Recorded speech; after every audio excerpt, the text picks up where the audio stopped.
Io conosco la tua strada, ogni passo che farai, le tue ansie chiuse vuote, sassi che allontanerai, senza mai pensare che come rocce io ritorno. Olha o nome intensamente será o desejo maior que tem o povo. Quando eu ouço teu nome, ó minha terra, sinto as veias a flor de corpo novo.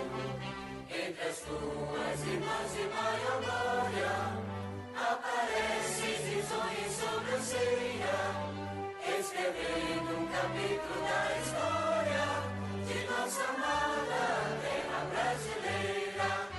No monte das Tabocas deu-te norte, de Fernandes Vieira grande fama, e o feito de Mariana e gente forte, atende a voz da pátria que lhe chama.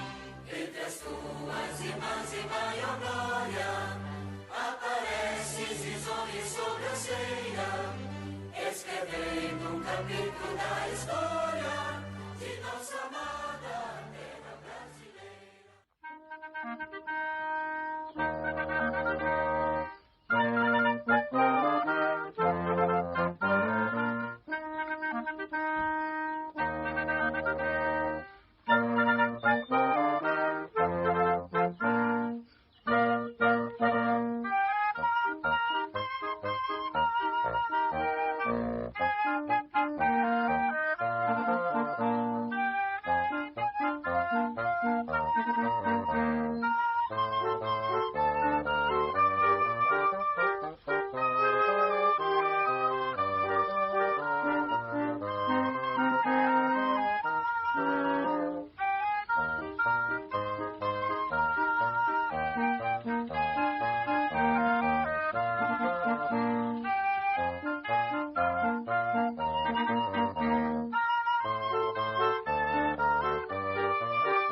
Oi. Tenente, agora a casa é sua. Boa noite, presidente. Bom, amigos, essa palestra tem uma história interessante.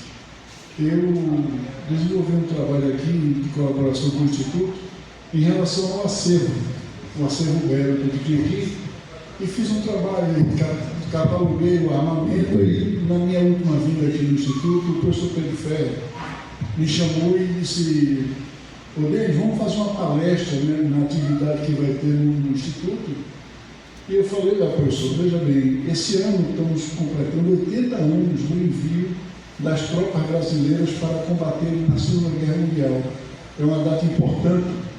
E eu disse: eu queria falar sobre a FEB, sobre a Força Expedicionária Brasileira, né, que é um assunto que a gente tem trabalhado bastante para divulgar esse feito histórico.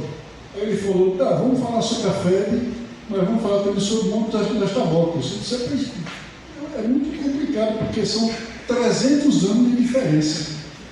Eu falei: você tem que dar um jeito, você tem que falar. Eu tive o desafio de achar um link, de unir em meia hora, e vai ter um papo aqui, juntar essas duas atividades, essas duas situações, dois momentos históricos, e, de certa forma, eu montei uma apresentação e espero que atenda essa expectativa, né? Porque realmente não foi um desafio dos mais fáceis, mas vamos abordar do Monte das Tabocas ao Monte Castelo, uma abordagem histórica.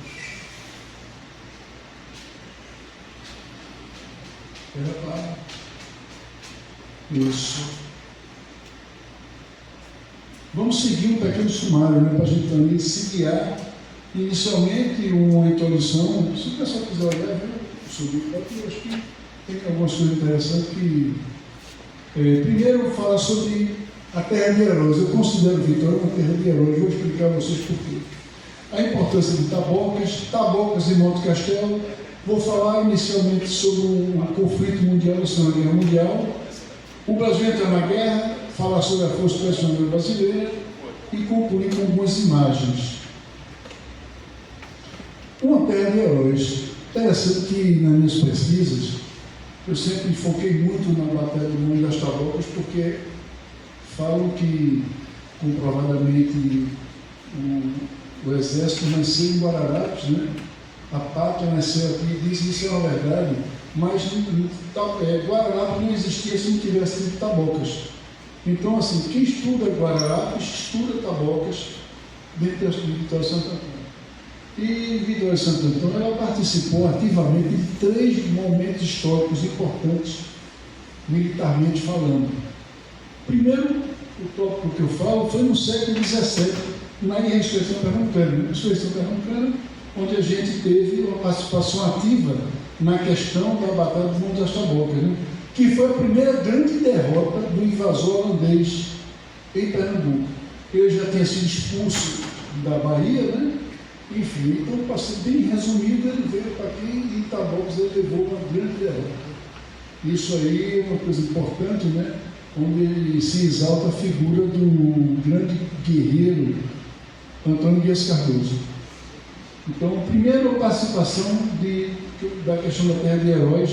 Aí a gente vem para o século XIX, Guerra do Paraguai, Guerra da Tríplice Aliança, onde Vitória de Santo Antônio participou com envio de efetivo para compor os voluntários da pátria. Então, tivemos envio de vitorienses para aquele conflito no sul do país. Isso também é um fato registrado. Então, novamente, Vitória de Santo Antônio está dentro do contexto histórico que a gente engloba aí. E, finalmente, no século XX, com a participação da Segunda Guerra Mundial, onde vitorienses compuseram a FEB.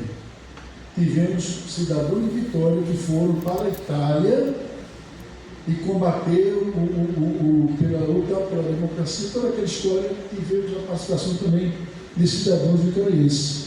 Então, esses 3 momentos históricos são importantes que se resistem, e a cidade tinha que falar mais nisso, né? Porque isso é uma coisa muito legal. Os cidadãos de Vitória têm que ter muito orgulho disso aí.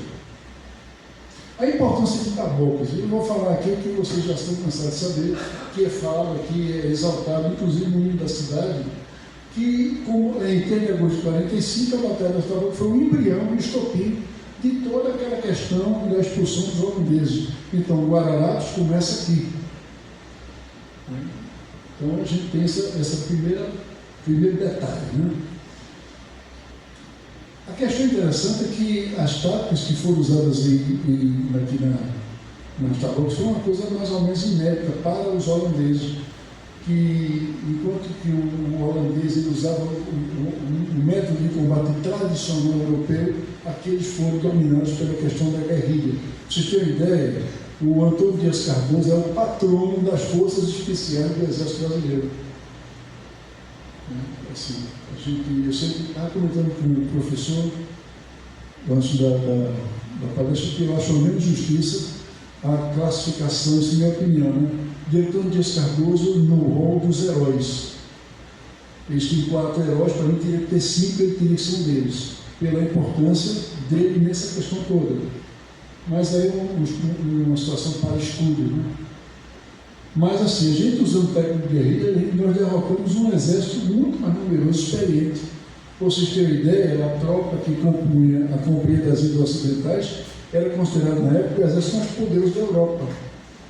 E os caras vêm para cá e são derrotados por índios, escravos, portugueses, brasileiros, pessoas que não eram pessoas da guerra, né? Mas a gente consegue fazer quando se une. Então isso é importante. Tabocas e Monte Castelo. Então eu vou falar um pouco sobre a finalidade específica da nossa palestra. Tem alguns comparativos que deram importância fundamental no quesito estratégico militar. Cada um em sua época. Foram importantíssimos. Se vocês forem observar as imagens, eles são muito parecidos. As imagens aqui. percebam a semelhança, né? Principalmente no contorno, no Monte das Tabocas e Monte Castelo. O Monte das Tabocas ele fica um pouco mais isolado, se sobressai na área de planície, porém o Monte Castelo ele é incrustado num complexo de montes e montanhas de maior porte, mas ambos tiveram praticamente a mesma importância estratégica militar. E a gente vai falar agora sobre isso. Primeiro, um comparativo.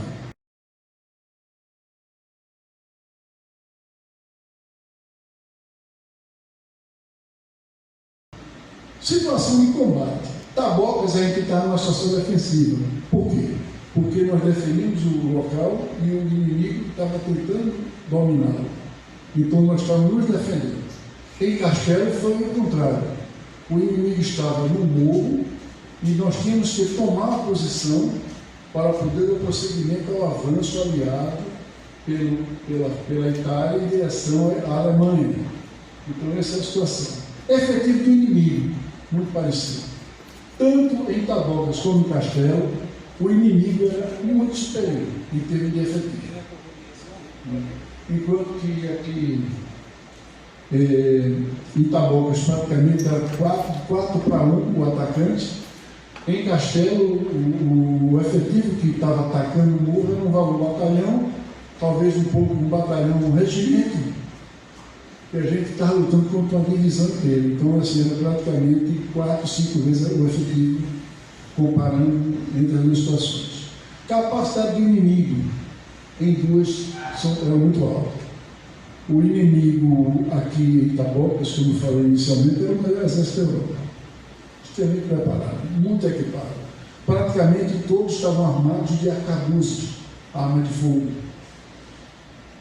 Enquanto que a nossa tropa, a tropa dos brasileiros, tinha praticamente 20% do efetivo armado com armamento com pólvora. Em Castelo, também, um inimigo muito preparado. Pra vocês terem ideia, a tropa que o Brasil combateu lá na Itália, eles tinham vindo da frente russa e tinham vindo também do Afrika Korps, então era uma tropa extremamente preparada. Enquanto que o Brasil estava indo praticamente para o seu batismo de fogo, com pessoas recentemente contratadas e treinadas, né? Recrutadas e treinadas, já estávamos combatendo inimigos extremamente preparados. A importância do objetivo estratégico, muito importante. Tabocas, ele foi um marco, porque com essa derrota, o holandês ele retrai para Recife e em seguida ele sofre vários reveses, Casa Forte e por aí vai.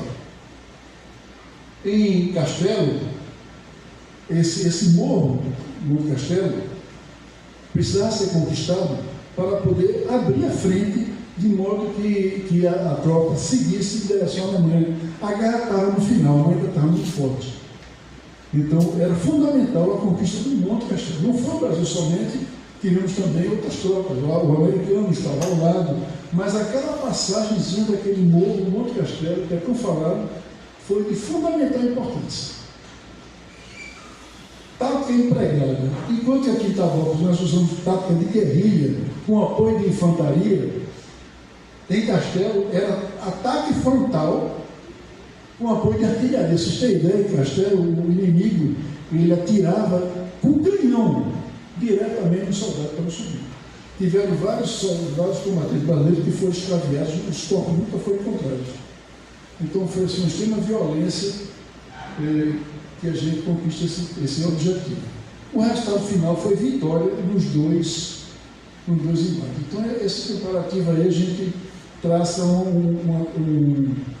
bem parecido, né? Só que a gente estava defendendo, o outro nós estamos atacando. Essa aqui é uma foto aérea da situação do Monte das Tabocas, onde nós vemos aqui um monte das Tabocas aqui, com sua estrutura, Rio Tapacurá e o sentido do ataque do inimigo.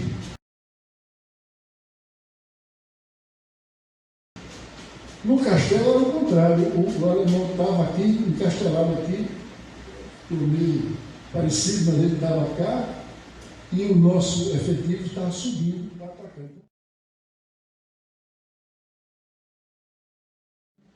As cores, você vê que fica o inverso, né? E o detalhe, quando professor falou isso aí, exatamente são 300 anos, redondo, 1645 e 1945. Então, esse é um comparativo que eu posso fazer e fazendo esse link. Esse é o link principal das duas situações. Prosseguindo, eu vou falar um pouco sobre a nossa participação na Segunda Guerra Mundial, porque esse é um tema importante que é muito pouco falado nas escolas.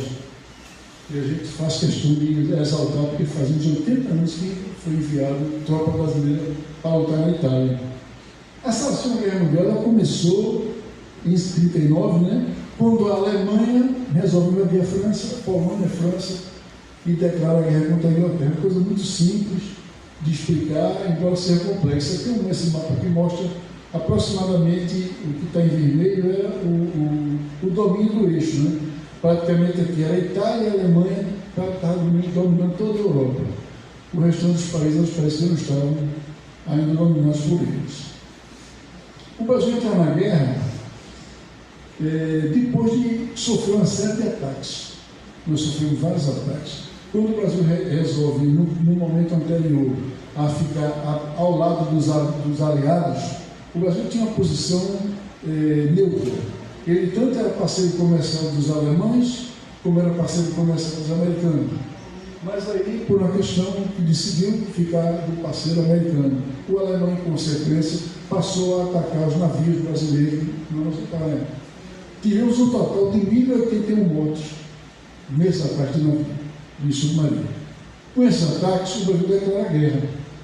Então, ele declarou guerra contra os países do eixo, né? Eu falo países do eixo porque não era só a Alemanha, era a Alemanha, Itália e Japão, em agosto de 1942. Depois que esses ataques ocorreram no navio, a população em geral se revoltou, tivemos protestos, muitos atos, né? E o Brasil declara guerra. Com a declaração da guerra, foi criada a Força Expedicionária Brasileira, que foi uma tropa especial criada exclusivamente para aquela situação na campanha da Itália. Ela foi criada em agosto de 1943. Era composta no total por 25.374 homens e mulheres. Tivemos muitas mulheres também, que eram as enfermeiras. E desses 25 mil, pelo menos 18 mil chegaram naquele combate. Por que eu digo isso? Porque quando chega em 45, que a guerra acaba, alguns estavam preparados, mas não chegaram a entrar em combate porque a guerra acabou antes. Mas 18 mil entraram efetivamente em combate na Itália. Dos expedicionários brasileiros, 651 em Pernambuco e 4 eram daqui de Vitória e Santo Antônio. Inclusive, conversando com o professor Pedro, ele me relatou que, em algum tempo atrás, pessoas do Instituto tentaram contato com as famílias desses veteranos, mas não conseguiram. O pessoal não se interessou em compartilhar informação, em compartilhar recordações. Seria muito bom. O museu tem muita coisa, o Instituto tem muito material relativo à febre, mas não tem material específico desses pacientes, porque fica realmente uma página incompleta. Mas é importante registrar que 4 eram daqui de Vitória, estiveram lá. O Brasil mandou, e há 80 anos a gente enviou 5 escalões. Cada escalão ia num navio 5.000 pessoas, homens e mulheres. E eles seguiram, o primeiro foi em julho de 1944, exatamente onde a gente comemora aqui os 80 anos. E o último escalão já foi em fevereiro de 1945. Quando ele chega aqui, desembarca e se prepara, a guerra acaba. Um detalhe interessante que eles foram de navio, um fato pitoresco. Uma viagem de navio daqui para a Itália duraria em média de 7 dias. Mas eles duravam a viagem de 14 a 15 dias. Por quê? Porque o navio ele não ia em linha reta. O navio ele ia a cada 7 minutos, ele dava um bordo. Virava, 7 minutos e virava. Por que fazia isso? 7 a 10 minutos? Porque era o tempo que se entendia que o submarino inimigo conseguia fazer a visada para ajustar o disparo do torpedo. Então a forma deles evitar que o cara ajustasse o tiro ele desviava. Quando ajustava o tiro, ele já estava desviando. Tanto é que esses escalões não tiveram nenhum problema com o submarino inimigo. Só quando estava na Itália, chegando no Mar Mediterrâneo, teve uma situação em que foi avistado um submarino seguindo o comboio, mas não chegou a ter um ataque. Se tivesse um ataque, ia ser muito complicado, né? Estavam desarmados ali, 5.000 pessoas. Então, esse é um fato interessante. A FEB, ela participou de muitas atividades, muitas batalhas, mas as principais batalhas foram as batalhas de Monte Castelo, né? A tomada de Monte Castelo, ela exigiu 5 ataques. Ela começa no final do ano de 44, e vários ataques, né, que não foram planejados pelo Brasil, foi juntamente com a tropa americana, não conseguiram ganhar, tiveram muitas baixas. Chega o inverno 20 graus negativos. Passa o inverno, quando chega em fevereiro, o brasileiro, o general Mascarenhas Moraes, assume o planejamento da operação, e o último ataque é 100% brasileiro. A gente conquista esse maciço, né? Esse morro Monte Castelo, que foi no dia 21 de fevereiro de 45. Em seguida, na sequência da atividade da FEB, a gente encontra Montes, que foi uma cidade que também ficava no meio do caminho, que foi a batalha mais sangrenta, né, que a FEB enfrentou, onde foram 4 dias de combate sem parar. E foi nessa batalha que a FEB teve uma quantidade de baixas. Só nessa batalha aqui nós tivemos, juntando todas as nossas baixas, Montes foi o que mais ferido. E era uma guerra, uma batalha de combate à localidade, uma coisa nova, né? Que toda a batalha se deu dentro de uma cidade, a cidade destruída, e era aquele combate dentro de cidade. No final da guerra para o Brasil ocorre um resultado onde a gente fala que tivemos 451 mortos do Brasil na guerra. Desses quais, 443 eram da FEB e 8 eram da FAB. Que a FAB e a Força Aérea também mandou um grupo de aviadores. Então, o Brasil também teve uma participação da Força Aérea, onde esse grupo foi teve muito sucesso. A gente fala muito, não é porque eu sou brasileiro que tenho orgulho, mas isso é a verdade. As missões que a Força Aérea cumpriu foram de extremo sucesso, né? Então, nós tivemos ainda assim 8 aviadores que morreram ou por acidente ou porque foram abatidos pelo fogo inimigo. Dos 2.064 feridos, tivemos 2.064 feridos, tivemos 658 acidentados e 17 extraviados. Os extraviados é aquilo que eu falei, o corpo nunca foi encontrado. Às vezes uma explosão de uma granada, de um tipo de obus, e o corpo simplesmente se desintegra. Então essas pessoas foram dadas como extraviados. Pernambucanos, 13 não voltaram. Então 13 pernambucanos morreram em combate, e desses 13, um é extraviado, né? Então 12 realmente retornaram aos seus corpos, estão enterrados no Rio de Janeiro, do gesto marcado no monumento aos fascistas na praia da Torre do Flamengo. E a gente finaliza com algumas imagens aqui interessantes. Essa aqui é a primeira imagem, né, que eu retrato um pouco a questão da época da restauração pernambucana, onde esse quadro aqui é um quadro muito legal que mostra o ataque, né, do Monte das Tabocas, né, Rio Tapacurá, o desenvolvimento da tropa holandesa e a nossa defesa. E aqui a gente coloca João Fernandes Vieira e Antônio Dias Cardoso como principais elementos naquele confronto. Outra situação, já a Guerra do Paraguai. Guerra do Paraguai, onde a gente aqui tem a nossa heroína. Quem sabe o nome dela? Exatamente, que foi uma jovem que o irmão dela foi voluntário, né? Foi para o combate, e ela se apresentou como voluntária, enfermeira. Ela fez o trabalho dela e retornou depois da guerra. Então é uma heroína também que tem que ser exaltada, né? E a gente precisa manter isso aceso, né? E mais uma imagem aqui, que é a imagem do São Dezembro, um militar, Coronel Estigarribia, E ele retrata aqui o ataque de Monte Castelo e aqui o ataque à cidade de Montese. Conspira contra a sua própria grandeza o povo que não cultiva seus feitos históricos. Só uma mensagem final, que a gente tem que manter. O feito histórico tem que nos dar orgulho, né? Tem que falar.